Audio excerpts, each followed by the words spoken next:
Welcome back. You're watching NewsX. My name is Vineet Malhotra. Former UK Home Secretary Suella Braverman, who is a British Indian by origin, has made news once again for her praises of the British Empire. Suella, who 3 years ago claimed to have stopped the India-UK trade deal over her anti-Indian migrant position and then refused to apologize for the crimes of the British Empire, now wants former colonies to pay the British back for, in her words, what she calls considerable investment, effort and contribution towards development. 3 years ago, it was NewsX who had started a campaign to educate Suella Braverman on what the British Empire Raj did in India. Today, we do the same again. But first, let's listen to what Suella said 3 years ago. Your parents are from Mauritius and Kenya. How do you feel about stopping other people arriving here?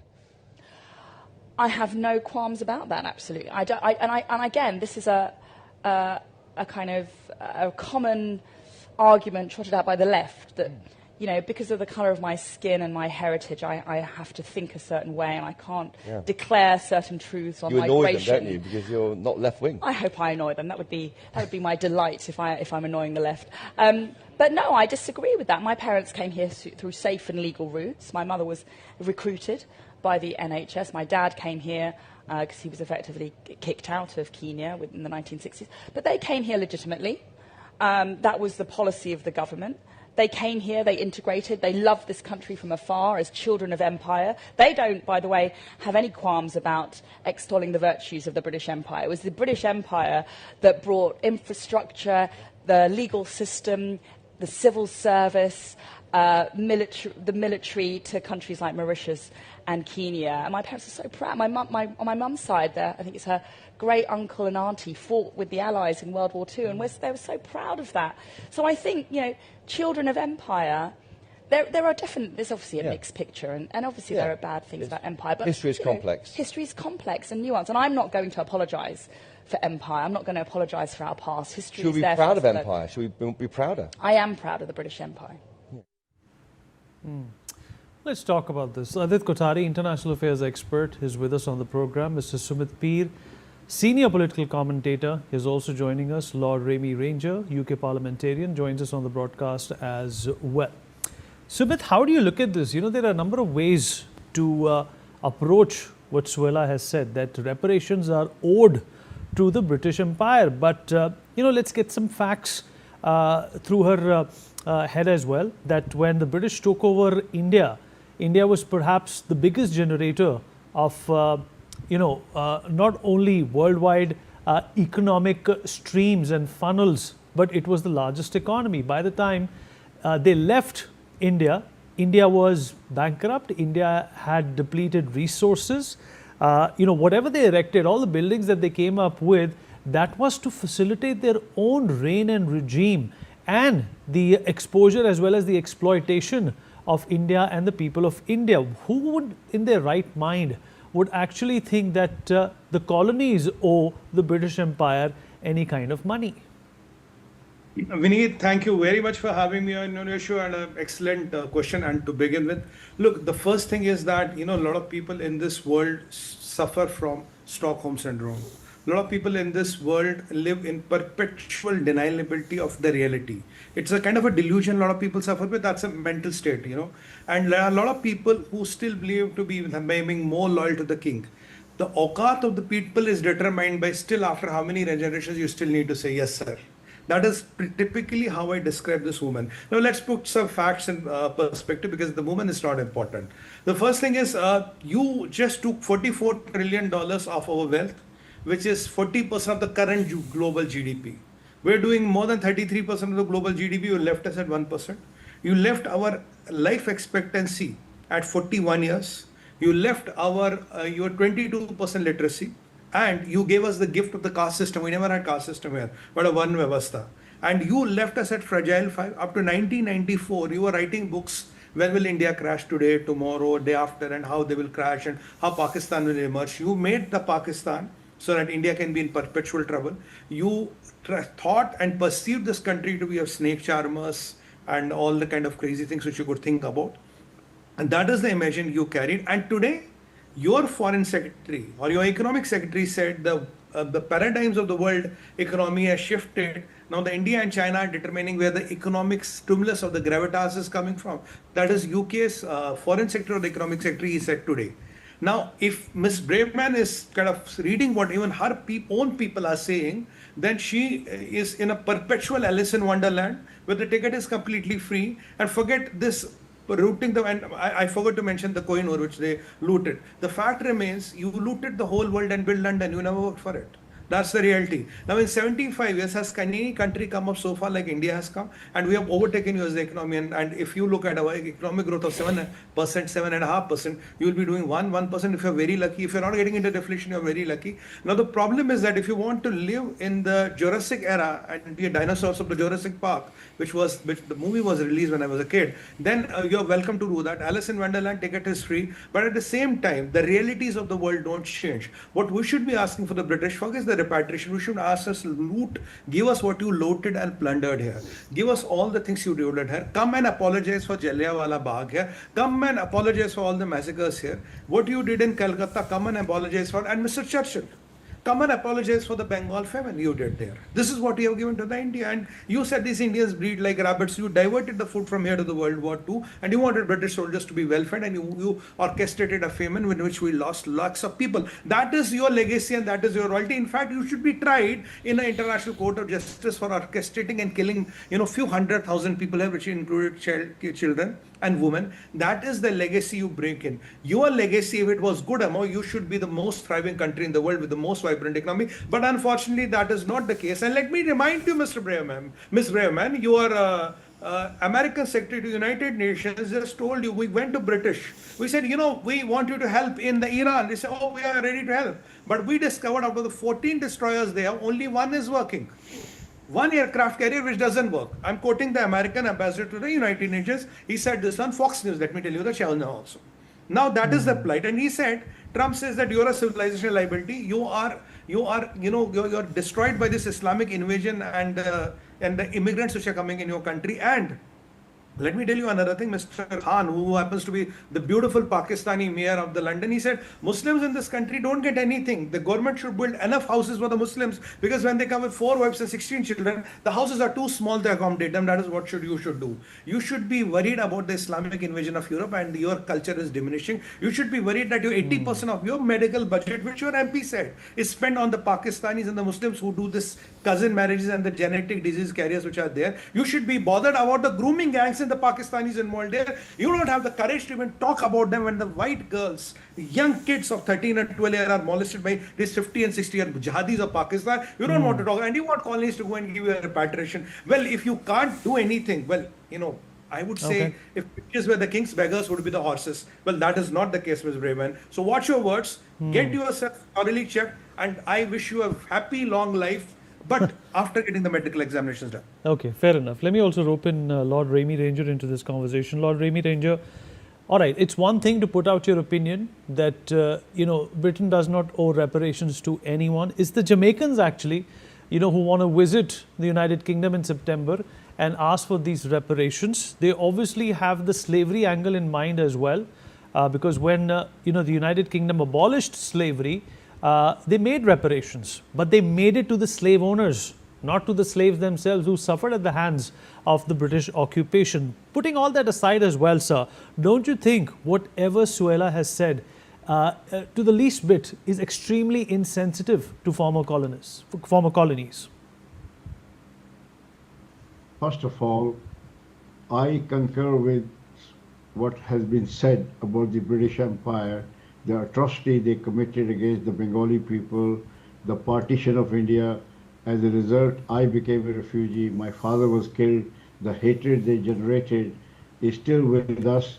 We have fought 4 wars. At the time of partition, millions innocent people lost their life. 15 million became refugees in the country of their own birth. The community which lived as one have now become rival. And 4 wars have been fought since then, and now they are nuclear adversaries. So these are the ramifications of the empire. When a foreign body comes into your body, it keeps you restless. Having said that, I'm not condoning what happened in Jallianwala Bagh, what happened to so many people who suffered as a result of the colonial rule. But I also am a pragmatic person. I said those who look back cannot look forward. We now have to draw a line. If we keep going back to history, then we will never look forward to the opportunity UK-India trade has offered. The English language they have given us, which has made Indian CEO everywhere in the blue chip companies. As a result of the language we have inherited from them, they united a fragmented country which was all Rajas, Maharajas, Princes. When India became independent, Sardar Patel had to unite over 600 odd principalities and kingdoms. And that was the reason India was held back.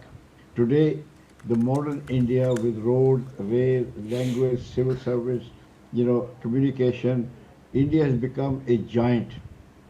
It had British did not make roads, rails, and other things, they could have continued to rule India for another 200 years. But just imagine if they had not come, 600 years of Mughal history where they destroyed temple, they treated Hindus so poorly.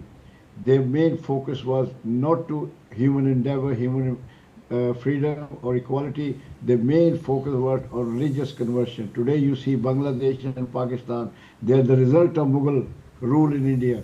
Would you have continued to see the Mughal Empire? Would you like to have seen? So the British did a lot of good things.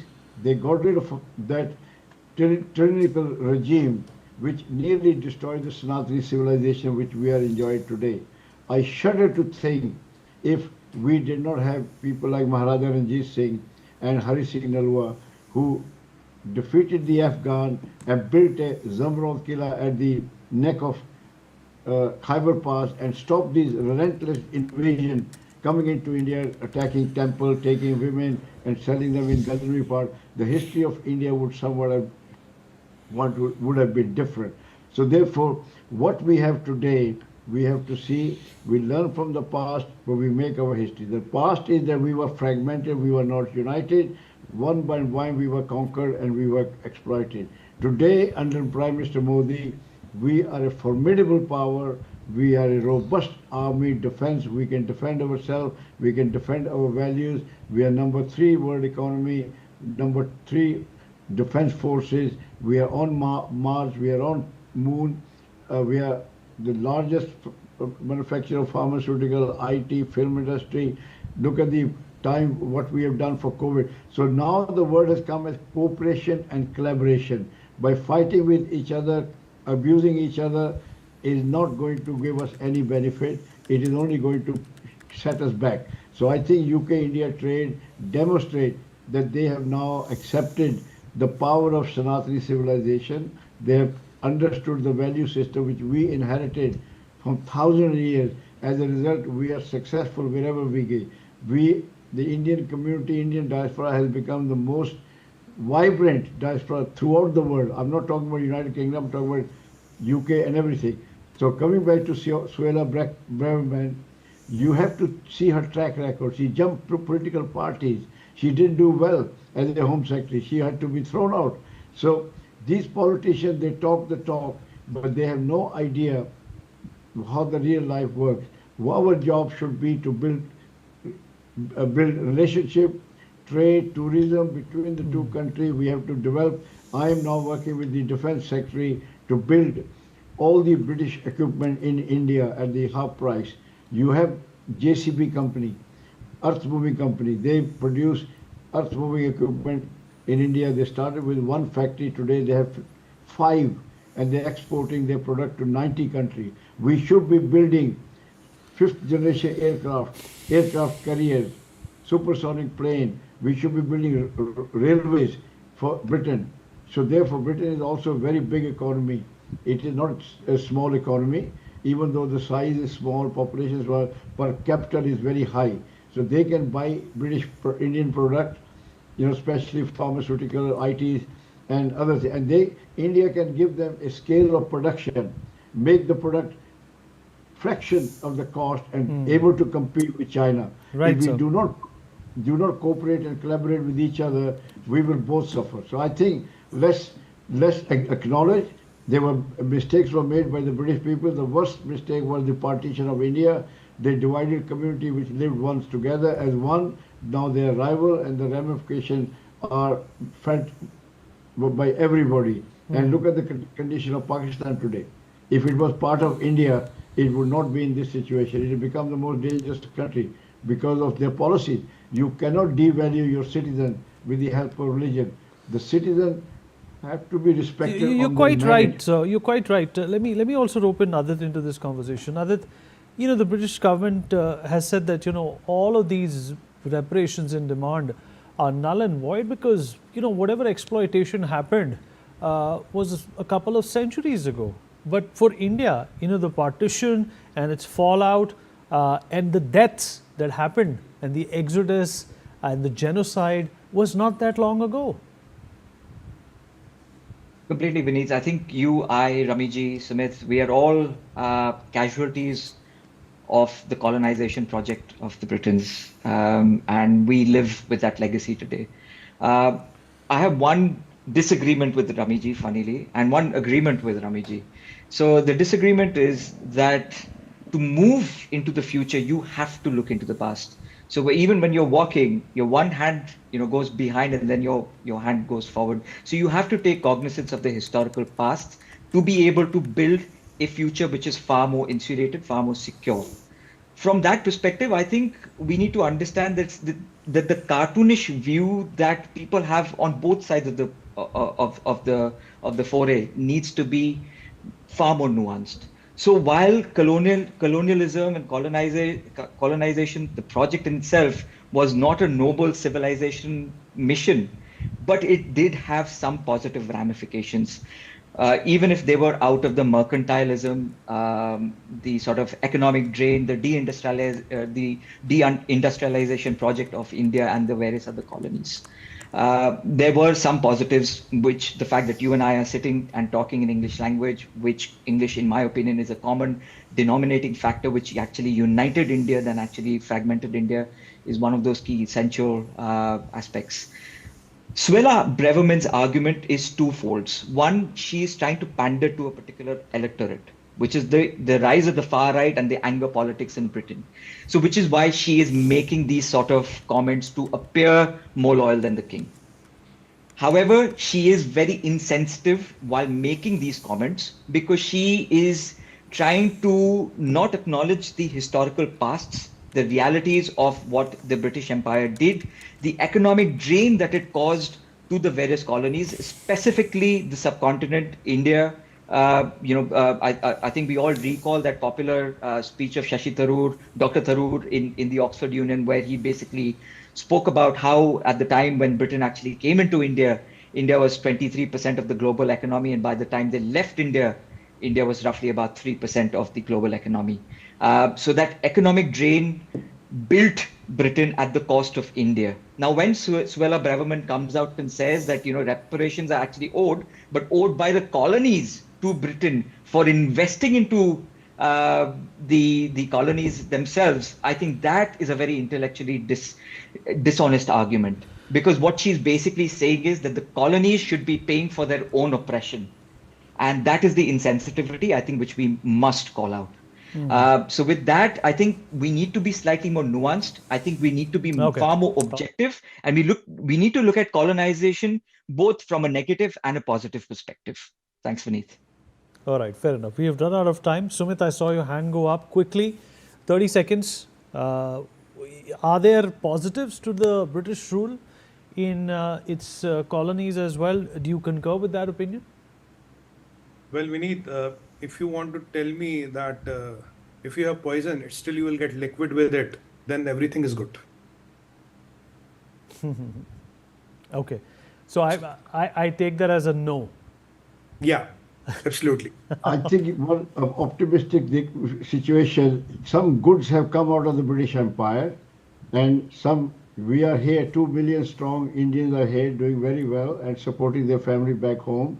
And also we have UK-India trade, which gives us so much opportunity to produce each and every product in India, create wealth, employment back there. So if you keep on being a negative, then you will never seek the opportunity. right. You will never benefit from the opportunity which has come forward thanks to Mr. Modi and Piyush Goyal and all the other Foreign Minister Jaishankar, who have worked so hard to bring India to the level where Indians are actually respected in the world, and many All right, countries fair are. enough. So we've run out of time, but I appreciate your emotions on that. And Adit and Sumit,